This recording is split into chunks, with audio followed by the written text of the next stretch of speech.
एक समय की बात है, जंगल के पास और गांव से थोड़ी दूर गज्जा नाम का एक डोंगी बाबा रहता था। वह दिन रात सोता रहता था और कभी कभार अपने पेट के लिए गांव में भिक्षा मांगने चला जाता था।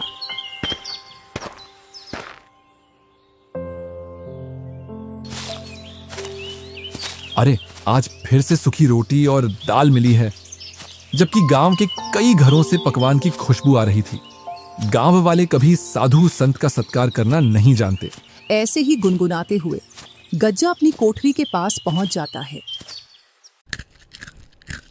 वहीं रूखी सूखी रोटी खाकर वह सो जाता है।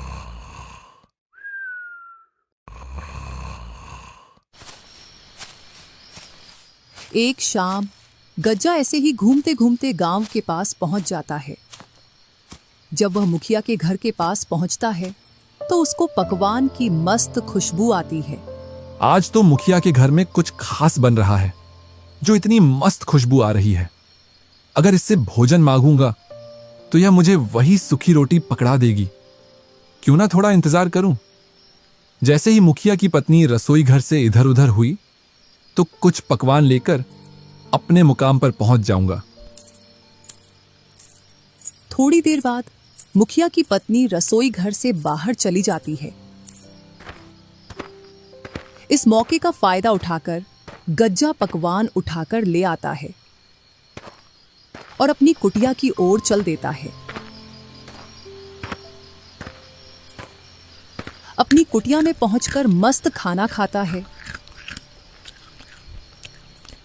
और बोलता है, जो चोरी के भोजन में स्वाद होता है वह किसी और भोजन में नहीं होता।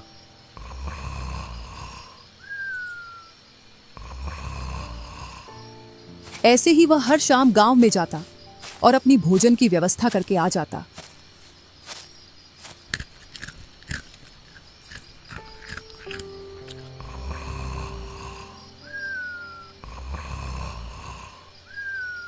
अब गज्जा का रोज का यही काम हो गया था। रोज रात में गांव में जाना, खाना चोरी करके लाना, अपनी कुटिया में लाकर खाना और दिन भर सोना।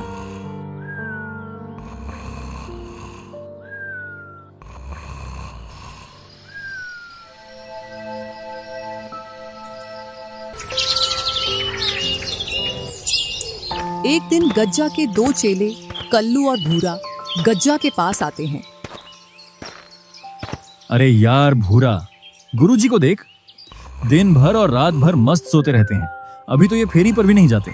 पता नहीं अब क्या खाते हैं या कोई सा मंत्र इनके हाथ लग गया है जिससे इनको भूख नहीं लगती। ऐसा लगता है जैसे रोज पकवान खा रहे हों। यही तो मैं तुमसे कहना चाहता था, फिर मुझसे पहले तुमने बोल दिया। यही तो मेरी समझ में नहीं आ रहा। अब गुरुजी फेरी भी नहीं कर रहे। पता नहीं कौन सा मंत्र मिल गया जो अब इनको भूख नहीं लगती। भूरा, इसका पता तो हमको गुरुजी से ही मिलेगा। चल गुरुजी से पूछते हैं। इधर गज्जा घोड़े बेचकर सो रहा था। कल्लू और भूरा ने गज्जा को जोर से हिलाया, तब जाकर गज्जा की नींद खुली। अरे भाई कल्लू और भूरा, तुमने मुझे गहरी नींद से क्यों जगाया? गुरुजी को हम दोनों की तरफ से प्रणाम। हाँ प्रणाम।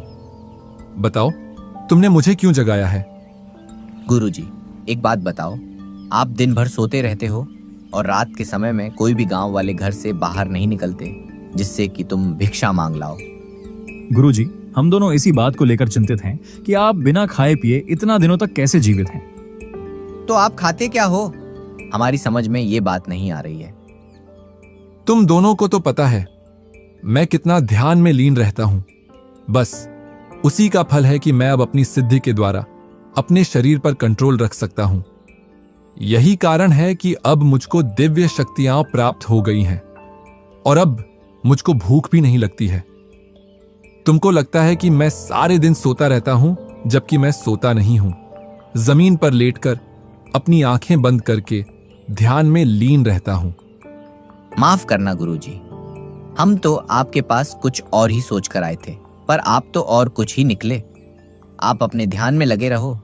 हमको तो ज्ञान प्राप्त हुआ नहीं, हमको तो अब मेहनत करके जीवन का गुजारा करना पड़ेगा। ठीक है मेरे शिष्यों, अब मेरा ध्यान में लीन होने का समय हो गया है। तुम जाओ और मुझे परमात्मा में लीन होने दो। भूरा और कल्लू वहां से चले जाते हैं। इधर गज्जा अपनी नींद में व्यस्त हो जाता है। अरे यार भूरा, तुझको गुरुजी की बातों में कितनी सच्चाई नजर आती है। कल्लू यार, हो सकता है गज्जा को ज्ञान प्राप्त हो गया हो। वैसे तो वर्षों से गुरुजी बना बैठा है, क्या पता उसने कोई सिद्धि प्राप्त कर ली हो। कुछ भी हो भूरा, लेकिन मुझको यह बात हजम नहीं हो रही है कि उस गज्जा को सिद्धि प्राप्त हो सकती है। तूने देखा नहीं था वो किस तरीके से अपने शिष्यों के साथ बदतमीजी से पेश आता था। हाँ भाई, बात तो ठीक कह रहा है। उसने एक दिन गांव के रमेश की लड़की छेड़ दी थी जब वो उसके पास शिक्षा लेने आई थी। कुछ तो गड़बड़ है, इस गुरुजी पर निगाह रखना पड़ेगा। हाँ भाई, हम गुरुजी पर कुछ दिनों के लिए निगाह रखें, फिर हमको पता चल जाएगा कि वो क्या खाता है और क्या पीता है और उसको सिद्धि प्राप्त हुई है या नहीं। हाँ भूरा, तुम बिल्कुल सही बोलते हो। हम गज्जा पर कल से ही निगाह गड़ाकर उसकी निगरानी करेंगे, तभी उसकी सच्चाई का पता लगेगा। अच्छा हुआ उन दोनों कमीनों को मैंने मूर्ख बनाकर भेज दिया। अगर मेरी सच्चाई जान जाते तो ये मुझसे पहले गांव में पहुंच जाते और जिस भी घर में पकवान बनती तो वह चोरी करके ले आते या फिर गांव वालों के सामने मेरा भांडा फोड़ देते।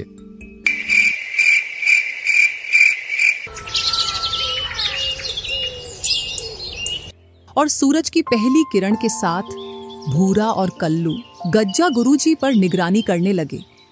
आज तो गांव में किसी के घर मालपुआ मिल जाए तो खाने में मजा ही आ जाएगा। बहुत दिनों से मालपुआ नहीं खाए। भूरा, वो देखो गुरुजी जाग गए हैं और खुद से ही बातें कर रहे हैं। पता नहीं क्या बातें कर रहे हैं, सुनाई तो यहां तक नहीं दे रहा है। कोई बात नहीं है कल्लू, सुनाई नहीं दे रहा तो क्या हुआ, गुरुजी तो हमको दिखाई दे रहे हैं। जो कुछ बातें कर रहे हैं उसके हिसाब से आगे कुछ करेंगे, तभी हम उनका पीछा करेंगे। करने दो, क्या बातें कर रहे हैं अपने आप से। कल्लू और भूरा को सुबह से दोपहर हो जाती है। अरे भाई भूरा, देख सुबह से दोपहर हो गई। गुरुजी यहां से तो कहीं भी नहीं गए हैं और एक बार कुठरिया में जाकर फिर से पेड़ के नीचे आकर दोबारा सो गए। कल्लू, तू जाने की तो छोड़, एक बार से दूसरी बार वे खड़े भी नहीं हुए। मुझे लगता है उनको सिद्धि प्राप्त हो गई है। हम तो वे फजूल में उन पर शक कर रहे हैं। चल यहाँ से चलते हैं। अरे भूरा सुन, मान खड़ा रहे, उसे कोई सिद्धि प्राप्त नहीं हुई है, वो तो सोया पड़ा है। जब आदमी ध्यान में होता है तो आदमी अपने बलबूते पर खड़ा होता है, पर यहाँ गुरुजी को देख, वो जमीन पर ऐसे पड़े हैं जैसे पानी में भैंस पड़ी हो। कुछ न कुछ अवश्य है। तू रात होने का इंतजार कर। ठीक है कल्लू भाई, तुम बोलते हो तो इंतजार कर लेता हूँ। जैसे ही रात होती है तो गज्जा खड़ा होकर गांव की ओर चल देता है। अरे कल्लू, वो देख, गुरुजी तो गांव की ओर जा रहे हैं। हाँ भूरा, चल हम भी इनका पीछा करते हैं। भूरा और कल्लू चोरी छिपे गज्जा का पीछा करते हैं और गज्जा जैसे ही गांव में पहुंचता है तो चोरी छिपे घरों के आसपास घूमने लगता है। गुरुजी घर के आसपास क्यों घूम रहे हैं, मेरी तो कुछ भी समझ में नहीं आ रहा है। सब्र कर भूरा, सब्र कर और देख गुरुजी क्या करते हैं। इस घर में से पकवान की खुशबू आ रही है। चलो जल्दी से इस घर से खाना ले आता हूं। अभी कोई भी नहीं दिख रहा है। कल्लू और भूरा ने थोड़ा इंतजार किया और गज्जा उस घर में से खाना चोरी करके अपनी कुठरिया की ओर चल देता है। वो देख, गुरुजी तो इस घर में से खाना चोरी करके लेकर जा रहे हैं। लगता है यही इनकी सिद्धि का राज है। इनको कोई सिद्धि नहीं मिली है, ये तो गांव में से खाना चोरी करके खाता है। चल कल्लू, क्यों ना हम गांव वालों को बता दें कि इनका खाना गज्जा चुरा कर ले जाता है। अरे भाई पागल है क्या तू, कभी तो अपनी खोपड़ी का इस्तेमाल कर लिया कर। जरा सोच, गुरुजी तो बैठे बैठे खाना खा रहे हैं, पता नहीं कब से गांव वालों के पकवान खा रहे हैं। क्यों ना गुरुजी का खाना हम चुरा लें, जो वे चुरा कर लाते हैं। जब वह गांव से चुरा कर लाएंगे और अपनी कुटिया में उस खाना को रखकर नदी में पानी भरने जाएंगे, तब हम उनका खाना चुरा कर खा लेंगे। हाँ कल्लू, ये तो बहुत अच्छा आइडिया है। कल से तैयार रहना।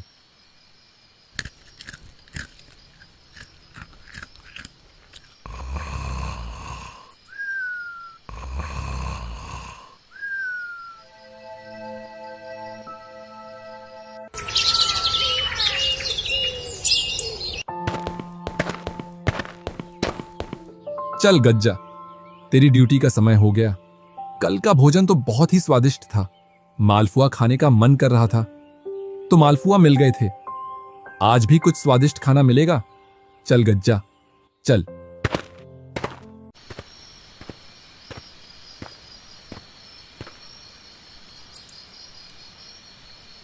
और गज्जा गांव से खाना चोरी करके लाकर अपनी कुठरिया में रख देता है। फिर अपना कमंडल लेकर नदी की ओर पानी भरने के लिए चल देता है। इधर कल्लू और भूरा गुरुजी का पीछा कर रहे थे। जैसे ही गज्जा नदी की ओर निकला, वो दोनों कुठरिया में जाकर खाना चुरा लाते हैं।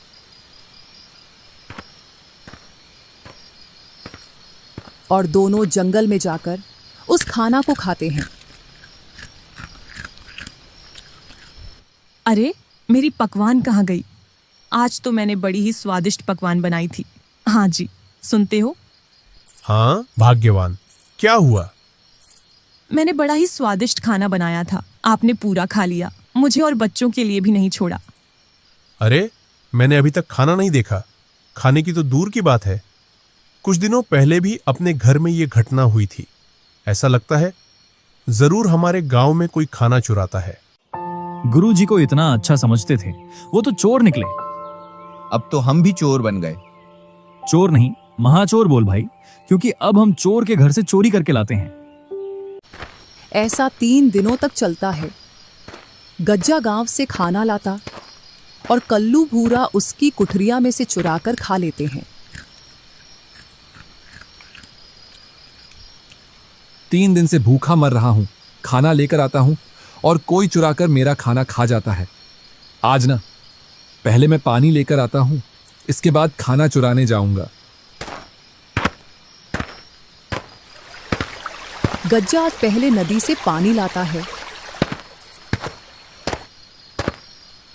इसके बाद वह गांव में खाना चोरी करने के लिए जाता है। और कुछ देर बाद खाना चोरी करके ले आता है और वह खाना खाकर मस्त सो जाता है।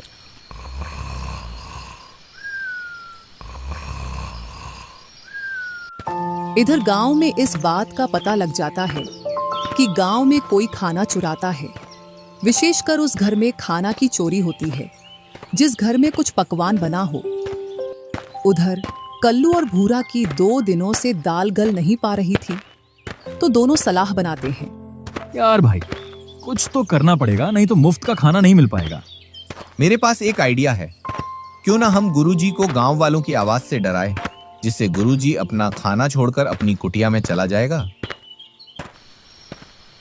रोज रात की तरह गज्जा गांव से खाना लेकर आ रहा था, तो कल्लू और भूरा उसका पीछा करते हुए कल्लू मुखिया की आवाज में बोला, अरे हरिया, तुमने उस खाना चोर को इसी रास्ते से जाते हुए देखा है ना? हाँ मालिक, खाने की खुशबू आ रही है। लगता है चोर यहीं कहीं आसपास है। इतना सुन गज्जा के रोंगटे खड़े हो गए। वह अपने मन में सोचता है, इस खाने को मैं इन झाड़ियों में छिपा देता हूं, जिससे यह मुखिया और उसका नौकर यहां से निकल जाए। गज्जा उस खाना को झाड़ियों में छिपाकर वहां से कुटिया की ओर चला जाता है। कल्लू, अपना आइडिया तो काम कर गया। ले भाई, जी भर के खाना खा। जल्दी खाना खाकर निकल चलो यहां से, नहीं तो गुरुजी आ जाएंगे।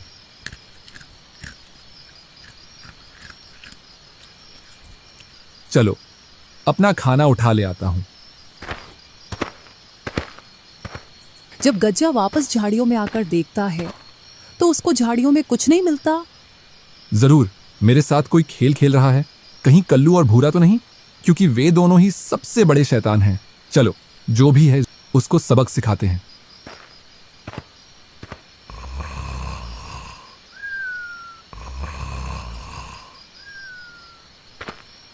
दूसरी रात जब गज्जा खाना चुरा कर आ रहा था, फिर से कल्लू और भूरा ने गांव वालों की आवाज निकालकर गुरुजी को डराया और गज्जा फिर से खाना को झाड़ियों में छिपाकर।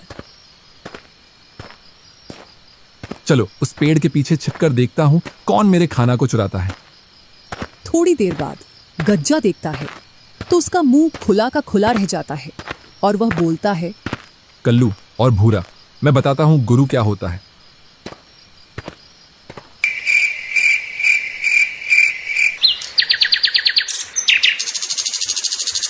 भूरा भाई, बहुत हो गया चोरी चोरी।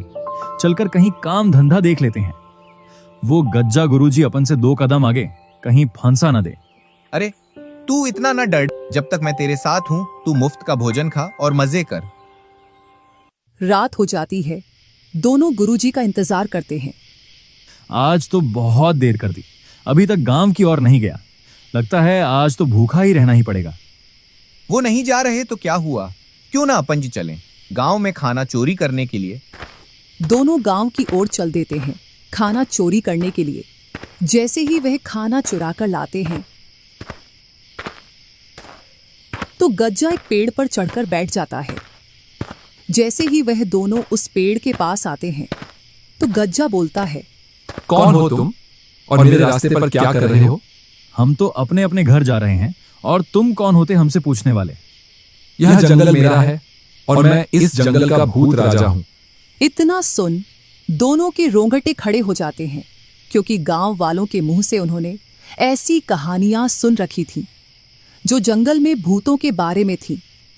क्या सोच रहे हो? अगर तुम्हें अपनी जान प्यारी है तो तुम्हारे पास जो सामान है उसे यहीं रख दो। मैंने तुमसे सुबह बोला था, ये चोरी छपाटी छोड़कर अपना कुछ काम धंधा देख ले। ले, अब इस भूत से लड़ ले। मुझे क्या मालूम था आज यह आ जाएगा। इतने दिनों से तो कोई नहीं आ रहा था। अगर तुम दोनों मेरी बात मानोगे तो मैं तुम्हारी जान बख्श दूंगा, और अगर तुम ऐसे ही झगड़ा करोगे तो मैं तुम दोनों को यहीं मार दूंगा। जल्दी करो, तुम्हारे पास जो सामान है उसे यहीं छोड़कर भाग जाओ। कल्लू और भूरा डर के मारे वो भोजन उसी पेड़ के नीचे रखकर वहां से भाग जाते हैं।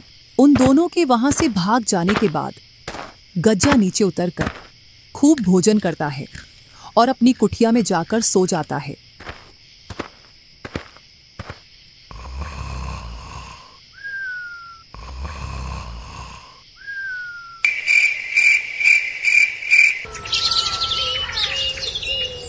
दूसरे दिन देख भाई कल्लू, गुरुजी कैसे आराम की नींद ले रहे हैं।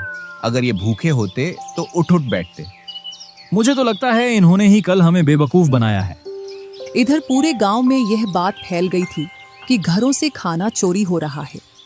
मुखिया जी, लगता है आप इस घटना को महत्व नहीं दे रहे हैं। हाँ मुखिया जी, कभी मेरे घर से खाना चोरी हो रहा है, कभी इसके घर से। कल को तो और भी बड़ी चोरी हो सकती है। जल्द ही इस समस्या का हल निकालिए।